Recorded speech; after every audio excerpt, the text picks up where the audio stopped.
Igreja Celestial do Espírito de Deus. Irmãos, você que veio com a sua Bíblia, com a sua espada, abra no livro de João, glórias a Deus. Ora, Tomé, um dos 12, chamado Dídimo, não estava com eles quando veio Jesus. Disseram-lhe, pois, os outros discípulos: vimos o Senhor. Mas ele disse-lhes: se eu não vir o sinal dos cravos em suas mãos, e não puser o meu dedo no lugar dos cravos, e não puser a minha mão no seu lado, de maneira nenhuma o crerei. Somente até aqui, irmãos. Glórias a Deus. Irmãos, aqui nós podemos notar um homem que andou com Jesus, foi chamado por Jesus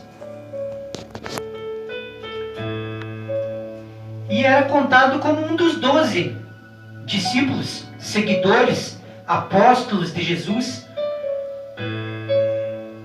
Um homem que nós poderíamos dizer assim, esse nunca vai duvidar de nada, né? Porque imagina, quem anda com Jesus chegar a um ponto de duvidar de Jesus Cristo. Mas isso significa que todos nesta terra passam por algum momento em suas vidas em que bate no seu coração, na sua mente, no mais profundo do seu entendimento, desejos muitas vezes de retroceder, de voltar atrás e de fazer aquilo que quando ainda não servia a Deus no seu passado fazia.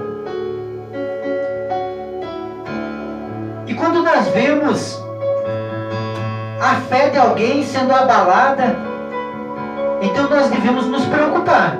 Glória a Deus. Nós devemos saber que algo muito ruim pode estar por acontecer. A palavra nos relata que esses 12 que andavam com Jesus, eles viram muitas maravilhas. Viram curas, libertações,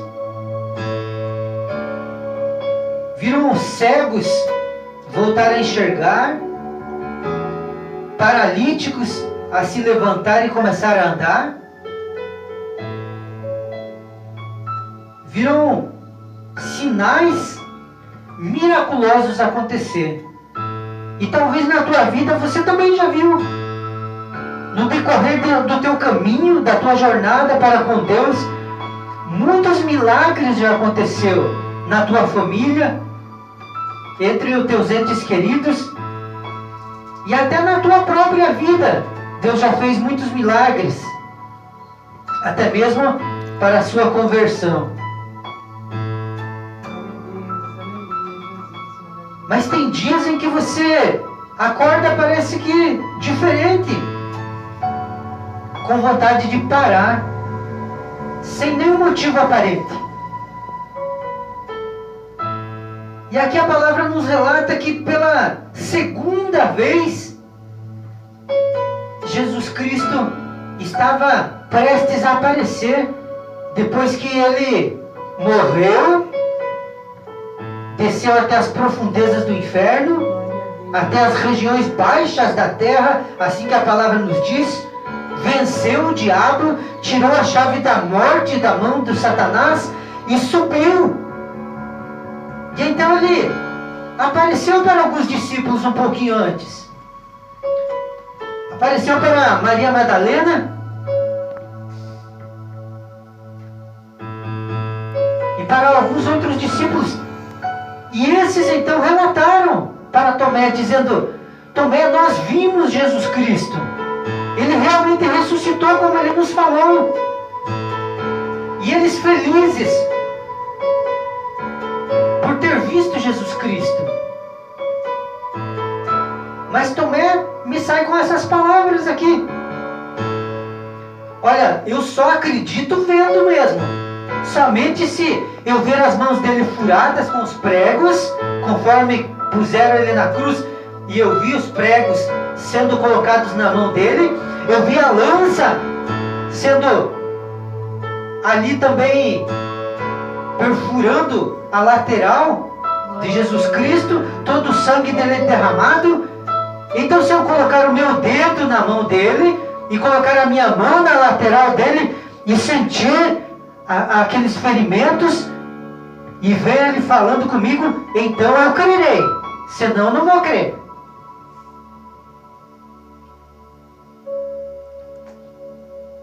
E acontece muito isso na vida do crente, que quando tudo está indo bem, ele está ali na fé, mas quando acontece algo, porque aqui Jesus Cristo havia aparentemente ido embora, saído da vida deles, e então a fé dele se esfriou.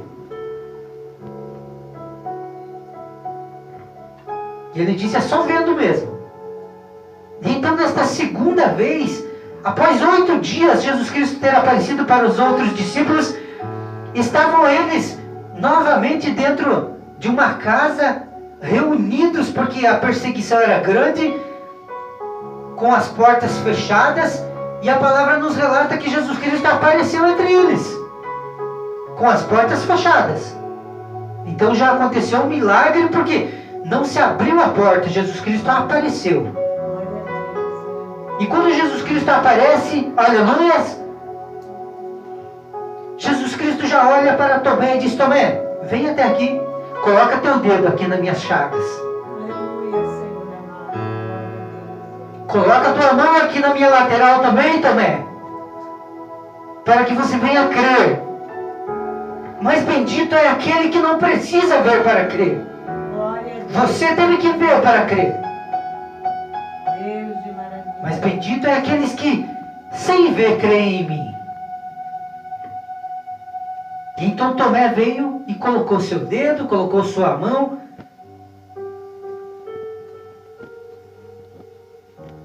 E ele disse, Senhor meu e Deus meu. Agora ele creu. Glórias a Deus. Aleluia. Mas Jesus disse, Tomé, porque você me viu aqui, você creu. Mas bem-aventurado aqueles que não me viram e creram. Glórias a Deus, aleluias.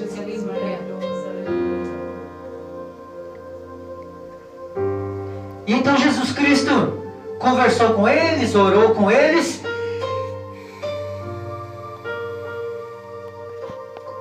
E falou, tenham fé em mim.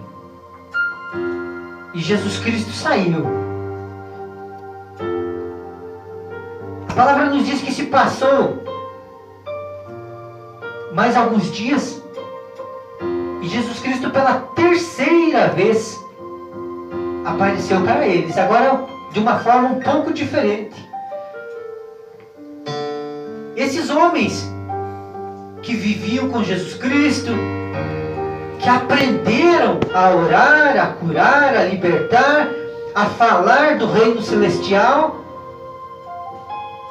mas quando Jesus Cristo se afastava um pouquinho deles, a fé novamente se esfriava. Glória a Deus. E esses homens, ao invés de pregar o Evangelho de Cristo,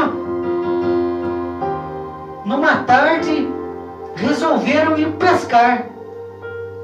Pedro, que no passado era pescador, agora volta à sua rotina, a fazer as coisas que fazia no passado. Olhou para o mar, falou, sabe de uma coisa, eu vou ir pescar. Pescar peixe lá no mar. Não pescar almas, como Jesus Cristo havia determinado que ele fosse ser um pescador de almas. Não, pescar peixe, para se alimentar a sua carne. E ali quando ele falou, eu vou ir pescar, a palavra nos diz que os outros que estavam com eles também falaram, nós vamos ir juntos. Significa que todos estavam com a sua fé fraca. Porque se estivessem fortes, continuariam com a obra de Deus e não voltariam a fazer aquilo que fazia no passado. Porque Jesus Cristo, quando os chamou, disse, larga tudo, vem, me segue. E vamos viver diferente agora.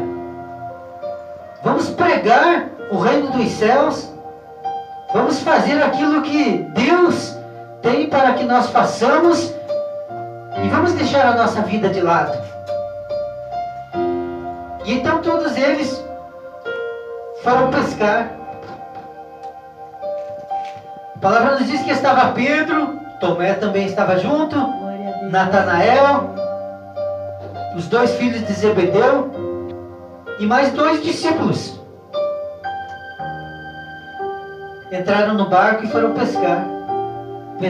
Tentaram pescar a noite inteira, né? E não pegaram nada, né? Porque quando Deus não está no negócio, as coisas estão tudo errado. Então passou-se a noite toda e eles já retornavam para a praia, cansados. A palavra então nos relata que Jesus Cristo estava andando na orla, na areia da praia, e de longe Jesus Cristo viu o barco e gritou para eles: vocês têm alguma coisa aí para comer? É claro que Jesus Cristo sabia que não, né?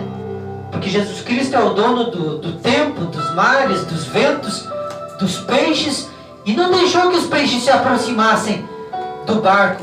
Não deixou que eles pegassem nada, porque essa era a vontade de Deus. Porque quando Deus não quer que você venha ter êxito no seu trabalho, naquilo que você busca, não adianta você lutar com a força do teu braço, que você não vai conseguir. Mas quando Deus quer operar o milagre, a sua maravilha, então algo no momento certo acontece. Glórias a Deus. E então eles gritaram de lá: não temos nada, não pegamos nada, não pescamos nada. E Jesus Cristo falou: então peguem as redes de vocês e lancem do lado direito do barco.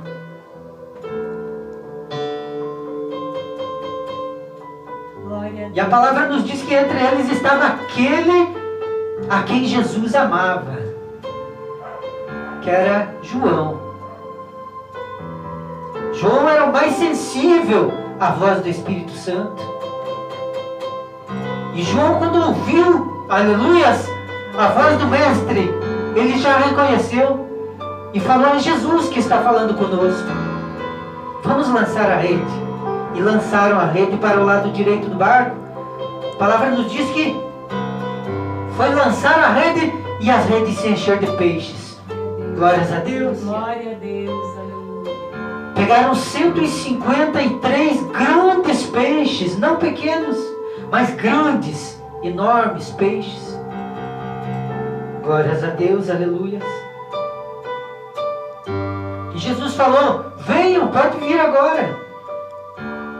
E Pedro lançou-se na água, veio nadando antes deles e chegou. Quando chegou perto de Jesus Cristo, já viu que ali na areia mesmo já tinha um fogo aceso, já tinha um peixe assando e já tinha um pão para eles comerem também. Tudo já estava preparado.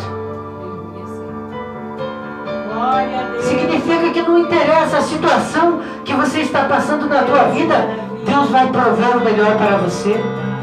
Deus vai prover o alimento. Não se preocupe, porque Deus tem o melhor para você.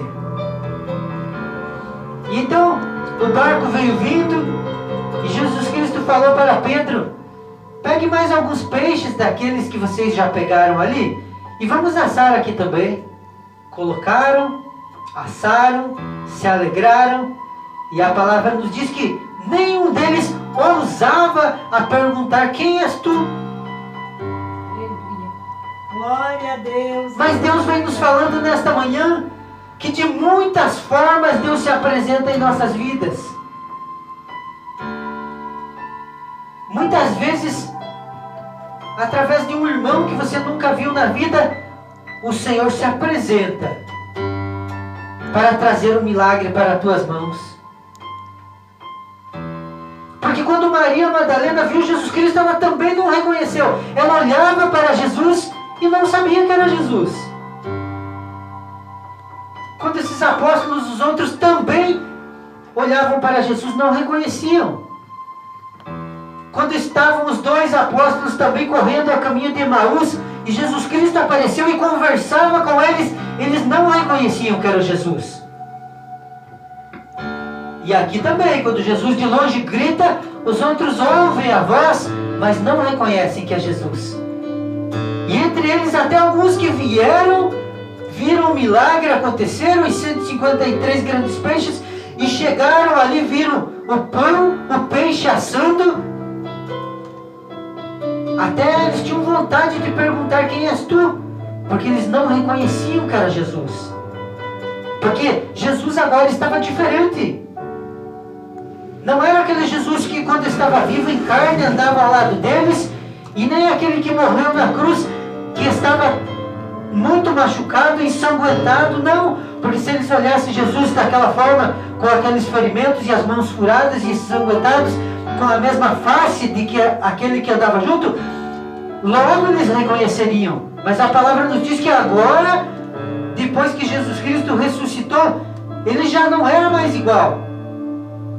Significa que Jesus pode se apresentar para você de muitas maneiras na tua vida. Então fique atento à voz e à aparência do Senhor na tua vida, porque você pode estar olhando para Ele e não reconhecê-lo. Significa que você deve tratar todos os seres humanos de uma mesma maneira, sem fazer acepção de pessoas, porque você pode estar falando com Jesus Cristo e não reconhecê-lo. Glória a Deus. Aleluias. E é por isso que ele diz que quando fazemos algo para alguém, estamos fazendo para o próprio Senhor Jesus Cristo. E aqui agora eles se alimentavam junto com Jesus, felizes pelo milagre ter acontecido. Mas passando algum tempo, e Jesus Cristo falando para eles: o Espírito Santo que está sobre mim, esse vai morar dentro de vocês. E da mesma forma em que Jesus já havia aparecido para alguns discípulos e soprado do seu Espírito sobre eles, e eles tendo recebido, agora o Espírito é soprado sobre Tomé. E também Jesus Cristo fala para Pedro, dizendo: Pedro, você realmente me ama? E Pedro diz: sim, Senhor, eu te amo. E Jesus Cristo pergunta por 3 vezes: Pedro, você realmente me ama? E ele diz: eu te amo, Senhor. E novamente ele pergunta e Pedro retorna dizendo: eu te amo. Significa que não é pelas muitas vezes que nós dizemos: Senhor, eu te amo, que nós o amamos. Mas é quando nós apacentamos as ovelhas do reino do Senhor Jesus. Aleluia, Jesus.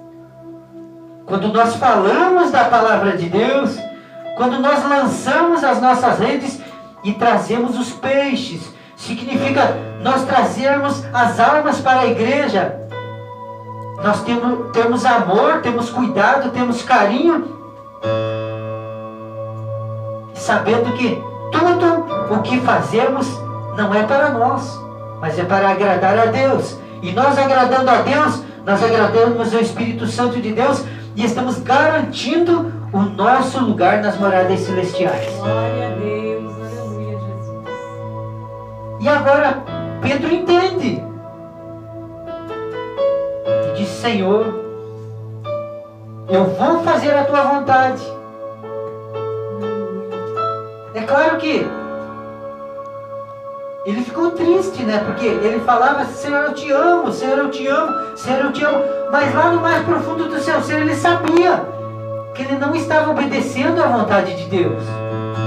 Porque se ele estivesse obedecendo, Jesus Cristo não o teria encontrado lá no mar pescando, mas o teria encontrado ele pelas aldeias, pelas cidades, pelos lugares onde as pessoas estavam necessitadas, precisando de salvação. Glória a Deus. Aleluia, Jesus. E a palavra nos diz: na verdade, te digo que quando eras mais moço, te cingias a ti mesmo e andavas por onde querias. Mas quando já fores velho, estenderás as tuas mãos, e outro te cingirás e te levarás para onde tu não queiras. E disse isto significando com que morte havia ele de glorificar a Deus. E dito isto, disse-lhes: segue-me. Glórias a Deus. Jesus Cristo dizendo: até aqui você não me seguiu ainda. Me seguir significa, por mais que eu não esteja presente, você deve continuar fazendo a minha vontade. Porque Jesus Cristo subiria para os céus e já não estaria mais andando visivelmente ao lado deles. Mas estaria como hoje, que nós seguimos a Jesus Cristo pela fé. Nós não vemos Ele em corpo, mas nós vemos Jesus Cristo em espírito, sempre ao nosso lado, nos cuidando, nos protegendo, nos dizendo: filho, prossegue, siga em frente, marche, não olhe para trás, não olhe para os lados, não se abata, não se abale, mas continue rumo ao teu galardão que está nos céus. Não olhe para a situação, não olhe para o mundo, não olhe para a vaidade, não olhe para o que o mundo tem a oferecer para você, mas olhe somente para Cristo, porque somente Ele é o teu amigo verdadeiro e somente Ele pode lavar, remir, salvar e te levar para morar nos céus. Não há outro que possa fazer isso, mas somente Jesus Cristo, através do seu sangue que Ele derramou pela tua alma para te dar a vida eterna. E então que hoje nós possamos colocar Deus em primeiro lugar em nossas vidas, de fato e de verdade, e não somente através das nossas palavras, nós dizermos: eu amo a Cristo. Por exemplo, domingo passado a igreja estava lotada, né? Até o tempo estava ruim, então nós pensamos: acho que não vai vir ninguém. As coisas são bem engraçadas, conforme Deus quer mesmo, né? Já fazia uns 3 meses aí que não vinha quase ninguém na igreja. Talvez os irmãos vão até assistir o vídeo aqui, né? Que a gente sempre grava. Então uns ficam uns 2 meses sem vir, outro 1 mês, outro 3 meses sem vir. Levam a vida no oba-oba, como se diz, né? Só que se Jesus Cristo voltar, não há graça que possa salvá-los. Não há graça que possa salvar aquele que não quer servir a Deus. A graça foi feita para quem quer servir a Deus. É de graça mesmo, né? A salvação é de graça. Mas a pessoa tem que querer. Por isso que existe a Bíblia com mais de 1.700 páginas para nós aprendermos.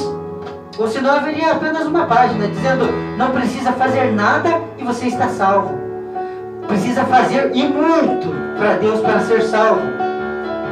Por isso que a palavra nos diz que existe uma grande diferença entre os que servem e os que não servem a Deus. Aquele que serve a Deus, ele não mede esforços. O tempo pode estar ruim, ele vem. Se ele tiver bastante dinheiro, ele vem. Se ele não tiver dinheiro, ele vem também. Se ele tiver doente, ele vem. Se ele não tiver doente, ele vem também. Pode ter acontecido o que for, ele vem para a igreja. O de Deus é assim. Eu sempre falo e ensino, irmãos, que nós temos que ser esforçados. Não é porque o pastor Nelson nunca falta o culto que os outros são obrigados a vir todo culto também. Não, pode faltar de cada 2 meses. Se quiser faltar o culto, pode faltar. O pastor Nelson nunca faltou e não falta. Mas os outros podem faltar, se quiser. Mas tem que se esforçar para fazer o melhor para Deus. Aquele que faz porcamente e relaxadamente é o reflexo do que vai ser a vida dele. Se ele faz de qualquer forma para Deus, a vida dele será dessa forma. De qualquer maneira, ele faz de qualquer maneira para Deus, a vida dele será de qualquer maneira. Aquele que faz o melhor, recebe o melhor. Aquele que planta o melhor, colhe o melhor. Com Deus é assim. Então nós temos que nos esforçar, porque não existe motivo para a pessoa ficar dormindo em casa e depois querer cobrar de Deus ainda. Onde está Deus na minha vida? Por que Deus não faz? Por que Deus não me cura? Por que Deus não me dá prosperidade? Por que Deus não abençoa a minha família? O indivíduo não faz nada, vem uma vez por mês na igreja e acha que Deus tem alguma obrigação com ele. Deus não tem obrigação com quem não faz nada para ele. Deus tem com aquele que de repente durante um ano ele se esforçou e não faltou nenhum dia na igreja. Aí talvez Deus tenha alguma obrigação, mas nem assim Deus não tem obrigação com ele. Porque a obrigação dele é servir a Deus mesmo. Independente se ele receba ou não receba, ele tem a obrigação de servir a Deus durante 10, 20, 30, 50 anos da sua vida, para quando Jesus Cristo voltar, ele diz: Senhor, eu combati o bom combate. Mas como um indivíduo preguiçoso vai dizer eu combati o bom combate, se ele prefere ficar dormindo e passear no domingo do que vir na igreja? Como é que ele vai dizer eu combati o bom combate? Nem combateu, nem veio na guerra. Aqui nós estamos guerreando pela nossa própria vida, pela vida daqueles que nós amamos. Aqui é o nosso campo de guerra, onde nós lutamos contra os principados, potestades, as hostes espirituais da maldade. É aqui que nós oramos forte. Se a pessoa não faz aqui, imagina na casa dele, vai fazer lá. Mas não faz mesmo, nós sabemos disso. Se é aqui que estamos todos na mesma fé, reunidos, mas a pessoa vem e não quer fazer nada aqui na igreja, né? Imagina na casa dele, vai fazer alguma coisa e não faz. Aqui é o lugar de nós guerrearmos, lutarmos contra o nosso inimigo espiritual. Glórias a Deus. Eu acredito que os irmãos compreenderam a palavra de Deus para as nossas vidas. Significa nós abraçarmos o reino de Deus e dizermos: Senhor, reina, venha, meu Pai, comandar, venha, meu Pai, dirigir a minha vida, porque o Senhor dirigindo, eu sei que tudo vai bem. Então realmente tudo irá bem em nossas vidas. Amém, irmãos? Amém. Essa é a palavra que Deus trouxe para nós nesta manhã. Eu quero convidar você, se porventura você trouxe uma oferta para a casa de Deus, fique à vontade, venha e deposite sobre a palavra.